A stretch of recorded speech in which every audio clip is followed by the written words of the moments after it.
Hi guys, it's me, Miss Mary, coming in for a landing.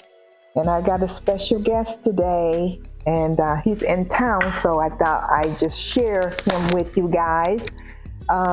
It's Michael. It's me. Yeah, Back again. Yep, and another thing that we want to give you guys a heads up for those of you, we are going to do a live. A lot more lives. Yeah, Miss Mary going to start going live. I'm looking forward to it. Okay, so welcome again. Thank you. Glad to have you. I'm glad to be here. I'm happy to be here. It's a pleasure to see you again. Appreciate you, you know. So whenever he's in town, guys, it's like, hey, I need some of that mommy and me time. Let's get that content going. Yeah, let's get the content going, Let's you know. get it going. So anyway, we thought we'd come in and just talk. Yeah. It's good to talk. Yeah, it's good to talk. Good to have conversations. Yeah, we just want to have a little conversation with you. And like I said before, eat the meat, throw out the bones. What doesn't apply to you, what you don't like, hey, eat the meat, throw out the bones, you know, because we're just talking about our lives and our experiences, and it might not be yours. We're not here to judge anybody or say we're doing it all right. Or we definitely ain't doing it all wrong. Far from that. But we're just here to share our lives. And I just appreciate Michael being open and transparent and sharing this time. Okay. All right. So I got a topic for you today. Uh-oh. What's the topic? What you got for me today? I'm ready. I'm well rested. I've been off daddy duty for about 2 days now, so my mind is I'm kind of more focused right now. Yeah. Versus being, kind of scatterbrained with the sun. So what's up? All right then. So I thought maybe we would talk about because I have 5 children. Yeah. And you are the youngest. Say that. Not the baby. Say that. He's the youngest. The youngest. I thought we would talk about what it's like being the youngest out of 5. Okay. You know? Yeah. My first question to you would be, how does it feel being the youngest? Well, first, I think we need to start with, you are the baby, but when I had you, Aaron was 7 or 8. 7 or 8. Yeah. 7 I think 8. I think it was 8. 8. Oh, a little bit older than that, wasn't he? Mm-hmm. There's 8 years between you and Aaron? Mm-hmm. Oh, okay. The closest one to me. Mm-hmm. Okay, so Aaron was 8 years old. So, Aaron was 8, so that means that, there was no kids that was right under you, a year apart, 2 years apart. So anyway, let's talk about it. Yeah, it was cool. I mean, for me, growing up as the youngest it was more about kind of seeing how everybody else went about things and doing what I thought was a better way.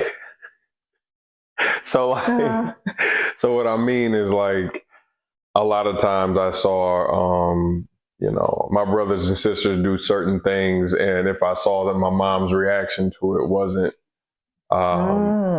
positive, okay, I could look at that as an example and go, okay, I'm gonna do it a little differently.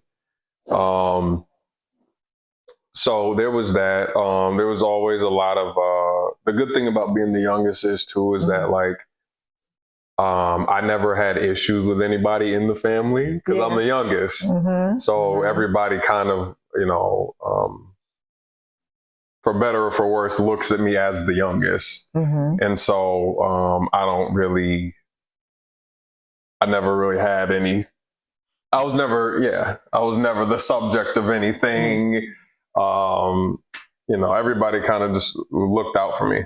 I'll say that. Did you feel like you had a lot of bosses? I won't say parents because they weren't your parents. Did you feel like you had a lot of bosses? Because there's 8 years with Aaron, and then there's 10 years with Christopher. Well, 8, 9, and then Delana and Tracy. 12, 14. Yeah. Yeah. No, I didn't feel like I had a lot of bosses. I feel like I did feel like I had a second mom in Delana. Okay. For sure. For sure. But no, I always felt like, My siblings were always giving me more so like, it was still giving like siblings, you know what I mean? Oh, okay. Like they might expose me to certain things. Yeah, it was, I wouldn't say it was like a boss type of, you know. Now, the other thing would be, because you were the youngest, and how did you feel when you start to see your other siblings leave? Like Delana went away to college. Yeah. And Chris went away. How did that affect you? Yeah, there were definitely moments growing up where I felt like, because the age differences are so wide. Right. That's what I'm saying. That like, there would be times where I'd be like, I want to play with my older brother. I want to hang out with my older sister. Or I want to do this and that. And a lot of times it just wasn't feasible or it just didn't match up. And kind of, you know, seeing them go in and out, it let me know two things. Like, you know, number one, you're on your own. You know what I'm saying?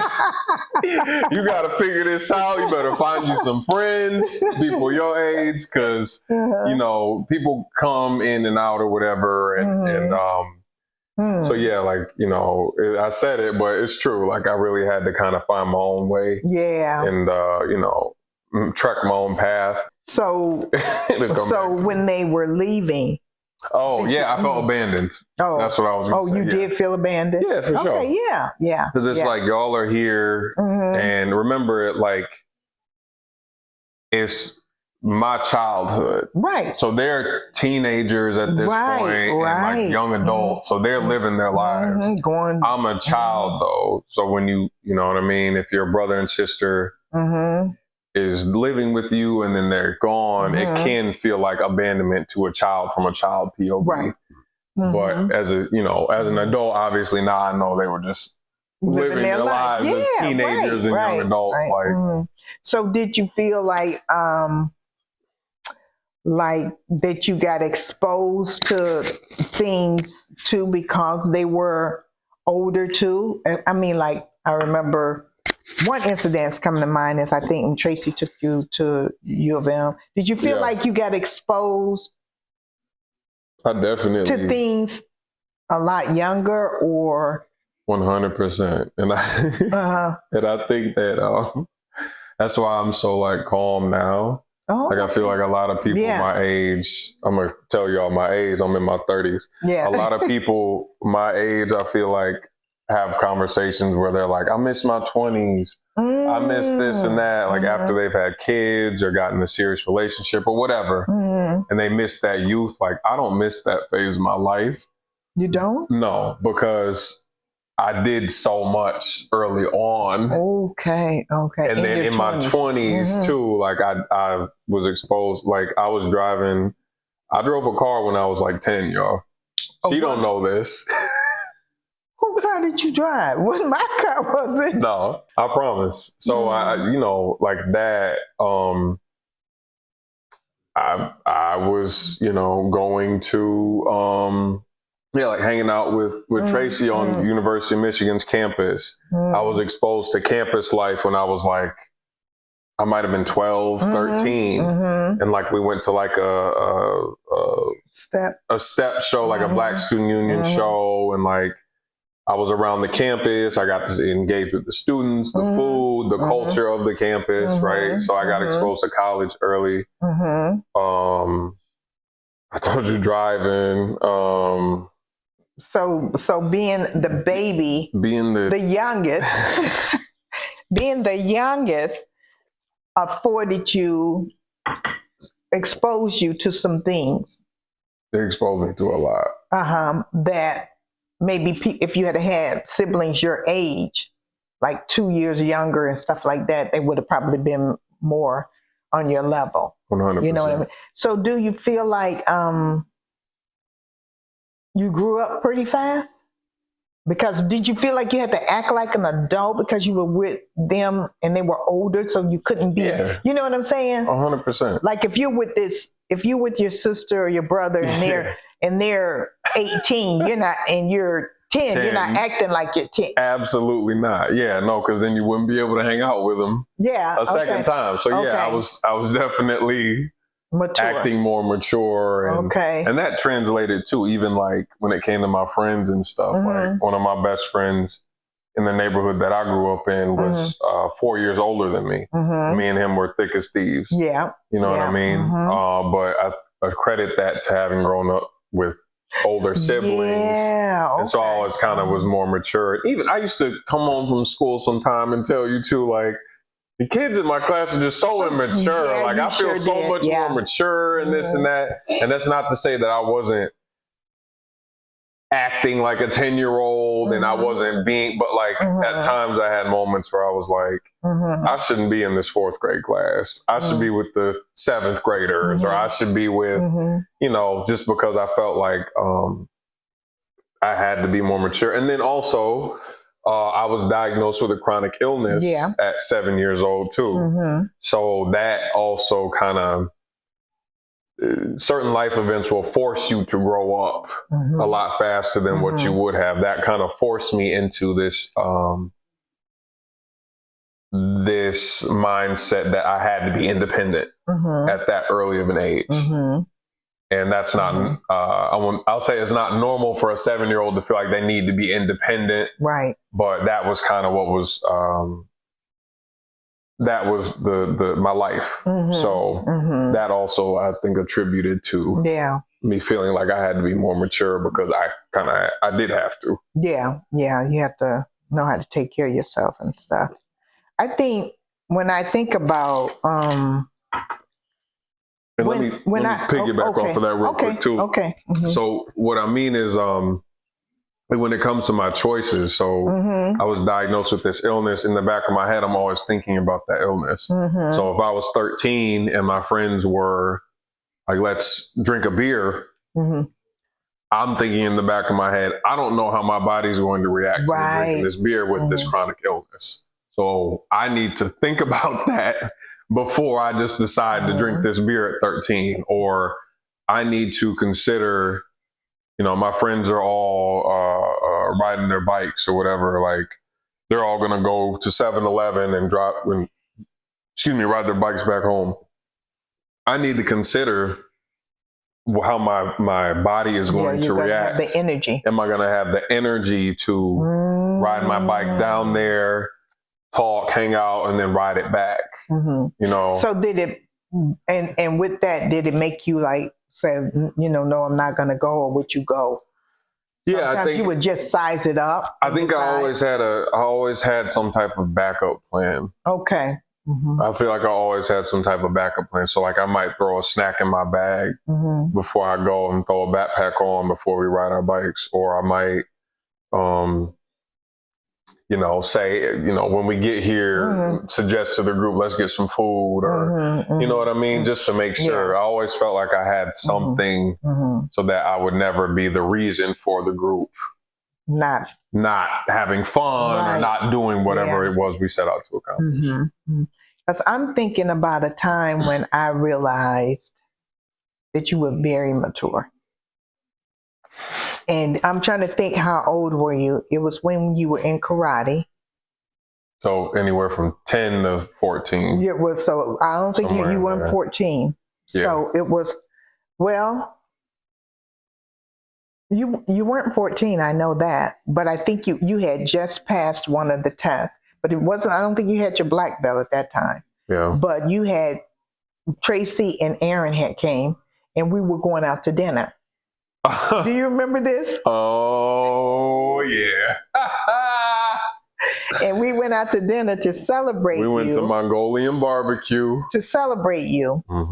And my 2 children got into an argument because Aaron, we weren't at Mongolian, we was at Applebee's. No, we were at Mongolian barbecue right there in Ann Arbor. Oh, were we? Yeah, right there on the corner that used to be there. Yeah. And there was a woman walking by. Right, that's right. Yeah, and I remember your brother saying 2 o'clock or 10 o'clock or whatever. And I remember My daughter, his sister, who was a year older, thinking that was very disrespectful.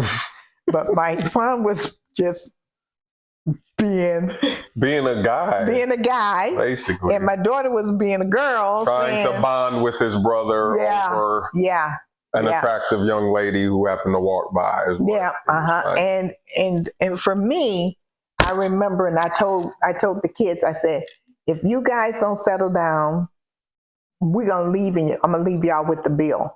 So things kind of calmed down.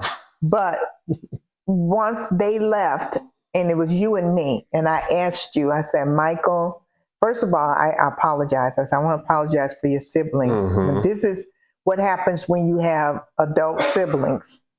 And I said, do you understand? And I kid you not, guys, he broke that thing down to me. I'm not telling, I ain't like, he broke it down, because the way he said it to me, I wasn't even going to say it like that to him. I mean, he broke it down. He said, Mama, he said, Aaron looks at women and see the beauty. Tracy looks and think about women being harassed, women being women's rights, women's being sexually exploited. Yeah. She sees it from this is what he said to me. Different POV. And I was like, okay, Michael, you got it. I will never, ever forget that, because in my mind, I was going to try to explain it to him, but I didn't have to explain, because he explained it to me, that he understood that these were two different people, and his brother and his sister, and both of them was viewing this situation in a totally different way. His brother was telling him, hey, 2:00, check out that beautiful woman, 2:00, she's cute or fine or whatever, girl or whatever. Yeah. And so that was the whole situation, but it was just, that's when I realized. How did that make you feel? Like, what did you, because I'm laughing now, because I asked this because I remember, but I'm thinking about my kid now. Yeah. And I'm thinking about how I have moments where I have conversations with my son, and I'll go, what'd you say? And he'll say something profound. Yeah. And I'll be blown away by it. It blows your mind. But then 2 minutes later, he'll do something and I'll be like, oh yeah, you're 3. I forget you're 3. We just had the deepest conversation a 30-year-old, 30-plus-year-old and a 3-year-old can have. Yeah. So did you have those moments too, like where you're like, well, not at that time, but I was so blown away that you were able to comprehend and explain it. And explain it, like articulate it. And like I said, what I was going to say to you, and I can't remember to this day, but it wasn't that. You know what I mean? And I was like, oh my God. Then I told your dad that night, he is so mature. He just, the way he broke that thing down to me about his siblings and how they felt, he comprehended, he understood, you know what I mean, from both angles. And to me, that was just, and I think you had to be probably maybe about 10, 11. Maybe. No more than 12. No more than 12. For sure. You know what I mean? For sure. That's that was one pivotal moment when I saw that you were, wow. That I saw, I'm going to say that I saw the fruits of growing up with siblings, older siblings. And another time was like how I always noticed how well behaved you were in the restaurants, because you had been exposed. You know what I'm saying? Oh, okay. When other kids would be cutting up or whatever, you wouldn't be doing that, because when we would go out, you got your siblings there and they were older and they're sitting down and you're sitting down. You know what I'm saying? Right. So yeah, but that moment there with your siblings, that was a light bulb moment for me. That is funny too. And the term nowadays of what we're discussing is emotional intelligence. Okay. I had high emotional intelligence. And at you that have it age. now. Yeah, still got it. Yeah. Still got it. Yeah. Yeah. Yeah. And that's just, being able to like kind of, filter through different people's emotions. Essentially, it's kind of like being able to place yourself in somebody else's shoes. So I knew, like you said, from Tracy's perspective, she works with women or she's fighting for women who have experienced things and different things, right? And Aaron's POV is more, his was from an older brother standpoint of trying to bond with his little brother about beautiful women. Yeah. You know what I mean? So or young girls or whatever. Yeah. So well, thanks. That was one of those light bulb moments for me. That. You know what I mean? Never knew that. Yeah. And being mature enough, like I said, what I was going to, because I was, like I got to explain this to him, and I'm thinking what I'm going to say. And I was like, Michael, do you understand what just happened? And do you understand why your siblings were going at it, in the restaurant? And you were like, yeah, I got it. Yeah. So, and I think too, like they were saying, like the younger, do you feel like, let me talk about this one. This thought about. Bring it up. I remember too when it came time after you graduated from college and how you were struggling about moving away. Yeah. And I don't know, you and I, we really never really talked about it. We were so busy, guys telling him, go, you can go, we'll be okay, you can go. And not that we was trying to push him out, but we just, we're not those type Get of out the door. Get your butt out the door. No, we're not those kind of parents, but we just don't like to hold our kids back. And we just feel like wherever your destiny, that's your destiny. 100%. You know what I mean? But I remember you being very hesitant about moving away. Yeah. And do you think that a lot of it had to do with your other siblings being gone, or was it, I don't know what that was, because we never really talked about it. I just knew you was hesitant, and me and your dad was on the train of letting you know, we're going to be all right. You need to get out of the state. Because at one point you had a plan that you were going to like work for a year after you graduated from college, save up your money, then go down to North Carolina. Wow. And then your sister called and said, I could that stay doesn't with make her. sense. Why don't he just come now and get a job down here? Right. Because when you're trying to save money to move someplace, it just doesn't work out. It doesn't. You know what I mean? But you're going to stay here and work and stuff. And then she said, no, just come down here and get a job. I didn't even know that. I didn't remember that. Yeah. We had that conversation. Well, first let me say that I know that like the legacy of our family, a lot of times, especially with my siblings, is that everybody leaves the state at some point. That was kind of like the trajectory. That was what I saw. So that was what I, knew I needed to go ahead and do, or what I felt like I needed to do.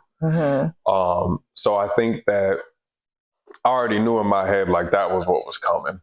That was what was, you know what I mean? That you were going to leave. That I was going to leave. Oh. And two, like, if y'all know, if you're in the Midwest or you're in a certain town or like a smaller town, the joke is always like, as soon as I turn 18, I'm out of here. I'm gone, I'm moving, I'm never, right? Yeah. So I think that for me, that was one of there was thoughts in my head about that, about moving and just like, again, seeing my brothers and sisters do that. So I just knew like that's what you do. Right. When you get grown, you move away, you know what I mean? Come back, visit, whatever. Well, I think for me, it was important to keep all of those things in mind as I was making my decision. I think that I wasn't sold on where? North Carolina 100%. Right, yeah. I think I was considering like Madison, Wisconsin at one point. California. I was considering California for sure, but I just knew California was expensive. Yeah. of being a fresh college grad, that Right. probably wasn't the best idea. Right. And I also, here's another thing, y'all. So I don't like to do something and if I can't maintain it. Okay. So like, I would never want to move to the West Coast if that had been my dream, which it was at 18, and move out there. And then in 6 months have to move back to Michigan because I couldn't maintain it. I don't like doing that for anything. I don't like going to, because you're exposing yourself to stuff, and that's different too. Like, you don't necessarily want to expose yourself to something. And what I mean is, what do you mean expose yourself to something that you like? Different experiences. Like, I don't want to. I wouldn't want to expose my son to international travel at this point if I know that I can't maintain it. Okay. If I know that I don't want to take him to overseas for, a week and then come back home and be like, well, that was it. That was your college fund. Daddy took you overseas. That's it. I hope you had a good time. Yeah. You know what I mean? Like, if you're going to do it, like, do it, you know what I mean? And maintain that. So that's another big piece for me. But yeah, to answer your question, and I've been talking for a minute. No, you're fine. But to answer your question, I think that it was just, it was difficult leaving y'all. Okay. You know what I mean? Being the last one out the house is very difficult. To leave your parents, if you have a good relationship with them. Some of y'all heathens. Some of y'all don't have a good relationship, so it's easy for y'all to just jump ship and fly out. My tribe over here, my tribe over here, the TVs is good. Listen. The tribe and the village, they good. Listen. They good. So my thing is, it was just difficult to, to go ahead and make that move. There's a lot of uncertainty. I'm not good with change. Ooh. That's another part. I'm better now. Yeah. I'm better now. But especially back then, like, it's a lot more harder to mentally adapt and adjust and think I'm about to do something new. I'm going somewhere I don't, I have my siblings, my sisters, but like, I don't know anybody. But you know what they say, like, if you really want to grow, you got to move somewhere where you don't know nobody.